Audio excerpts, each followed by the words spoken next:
विश्वास भक्ति में सबसे पहला। चाहे जैसी स्थिति परिस्थिति कुछ हो जाए, आप अपना विश्वास मत डगमगाने देना। दूसरा, संबंध।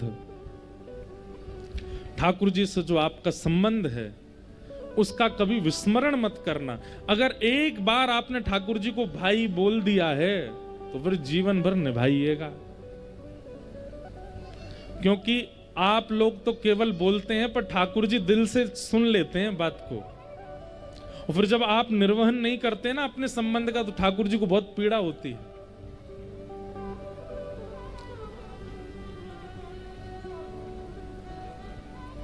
गुसाई श्री विठलनाथ जी, श्रीमद वल्लभाचार्य जी के पुत्र हुए गुसाई श्री विठलनाथ। उनके 7 पुत्र थे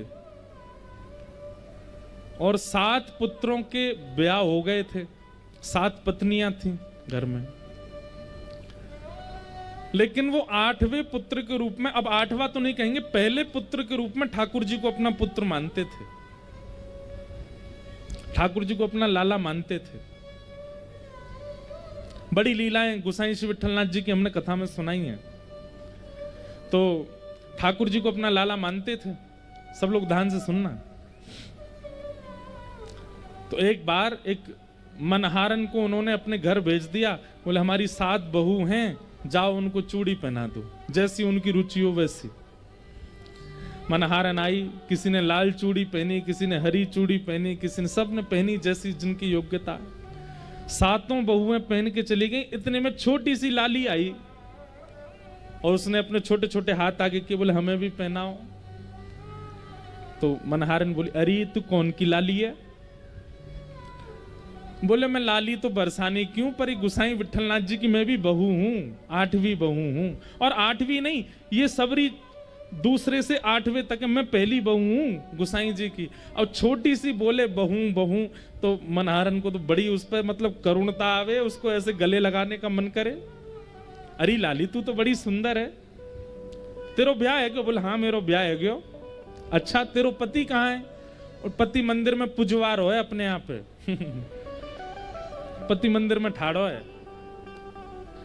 और उसकी बात सुन, छोटे बालापन की बात पर विश्वास। अप्रेमयम बलम तस्य बालकस्य नते विदु। भागवत जी में श्री यशोदा मैया को बालक ठाकुर जी की सच्चाई बताते हैं, लेकिन यशोदा मैया मानती नहीं, क्योंकि बालकों की बात पर भरोसा कम होता है। लेकिन एक बात सुनिएगा, ये बालक ही हैं जो झूठ नहीं बोलते। हम बड़ों पे भरोसा कर लेते हैं, पर बड़े झूठ बोलते, बालक झूठ नहीं बोलते। क्योंकि बालकों का स्वभाव सीधा होता है ना, तोतली वाणी होती मीठ, इसलिए हमको लगता है कि ऐसे ही बोल रहे हैं, पर बालक झूठ नहीं बोलते। मुझे चूड़ी पहनाओ, तो मनहारन ने तो चूड़ी पहना दी। और श्री किशोरी जी के रूप माधुरी को देख करके वो तो इतनी प्रसन्न हो गए। लौट करके गुसाई जी के पास गई। गुसाई जी बोले पहनाया ही चूड़ी? बोले हाँ। कितनो पैसा भयो तेरो? बोले महाराज 7 तो बड़े बड़े हाथ है और 8 वो छोटे छोटे हाथ है, तो 7 हाथन के तो पूरे पूरे पैसा लगेंगे, लेकिन 8वें हाथ के आधे पैसा लगेंगे। बोले 8वीं कौन? 7 ही बहू है हमारे घर में।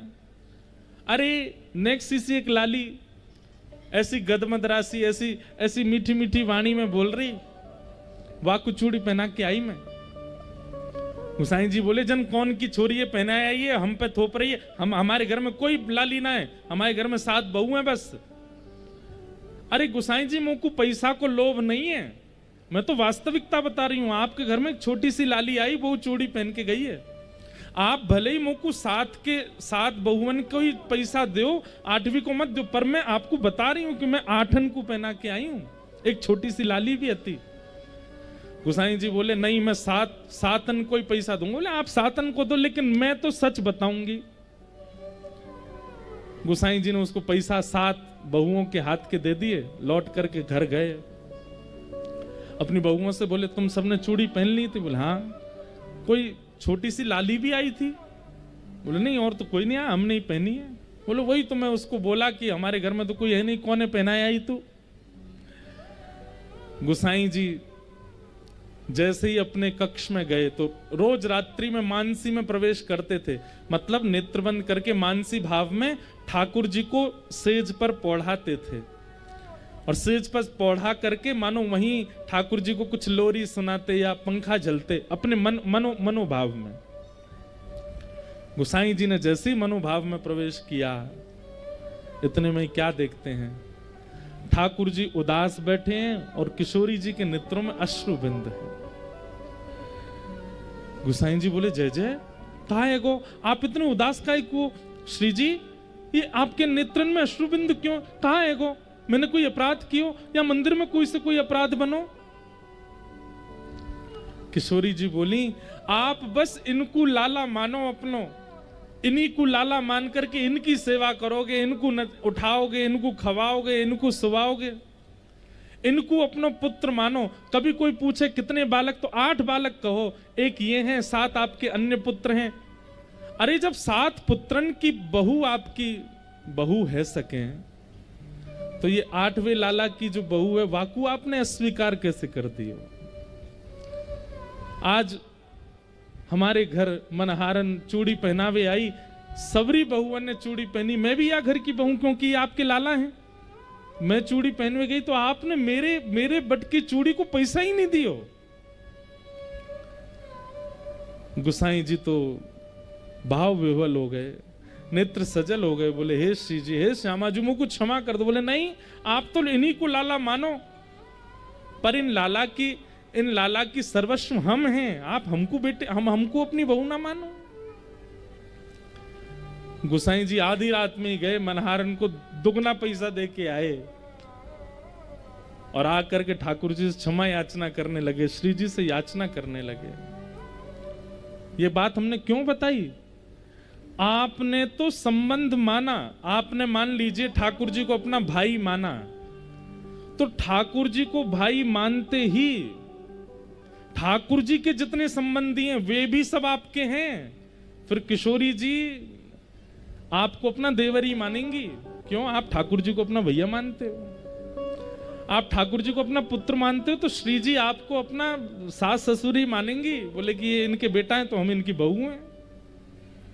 और केवल श्री जी नहीं, फिर बलराम जी भी आपसे संबंध मानेंगे, मधुमंगल श्रीदामा भी संबंध मांगेंगे, यशोदानंद बाबा भी संबंध मानेंगे। इसलिए संबंध या तो ठाकुर जी से बनाना नहीं, और बनाओ तो उसका निर्वहन कीजिएगा। फिर महाराज वृंदावन से जो व्यक्ति आवे ना, उसको उसी संबंध से देखिएगा कि ठाकुर जी हमारे भैया हैं, या हमारे ठाकुर जी के गामते आए हैं तो ये भी हमारे बड़े भैया हैं। एक बार मैं बता रहा था कहीं कथा में, कोई ठाकुर जी को जीजा जी मानता होगा, किशोरी जी को बहन मानता है, ठाकुर जी को जीजा जी मानता है। हम वृंदावन से आए और सभा में सब लोग बैठे थे, कोई बोले महाराज जी की जय हो, कोई बोले गुरु जी की जय हो, एक बोला जीजा जी की जय हो। मैंने कहा भैया कौन सा सालो आयो हमारो, बिना ब्याह की सारो बन गो। बोले आपको ना भयो, लेकिन आपके भैया को तो है गो। श्री जी मेरी बहन है, ठाकुर जी मेरे जीजा जी, और आप उनके गांव के तो आप भी जीजा जी। मैंने कहा वाह भाई बहुत बढ़िया। तो संबंध, भक्ति में 3 सूत्रों का ध्यान रखना, विश्वास, संबंध और तीसरा है समर्पण।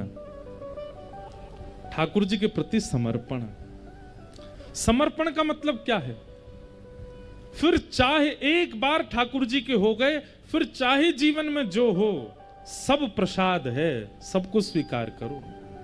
प्रसाद का नियम होता है, मंदिर में मिलने के बाद अगर हाथ से गिर जाए तो पृथ्वी से उठा करके भी पालो, प्रसाद छोड़ा नहीं जाता। ठाकुर जी को एक बार जीवन में जब आप स्वीकार कर लेते हैं, फिर जीवन में चाहे जो आवे वो सब प्रसाद है, सब स्वीकार करो। चाहे ठोकर आवे, चाहे चढ़ोतरी आवे, चाहे गिरावट आवे, चाहे किसी के संबंध आवे, चाहे संबंध टूटे, सबको प्रसाद मानो और सबको स्वीकार करो। विश्वास, संबंध और समर्पण।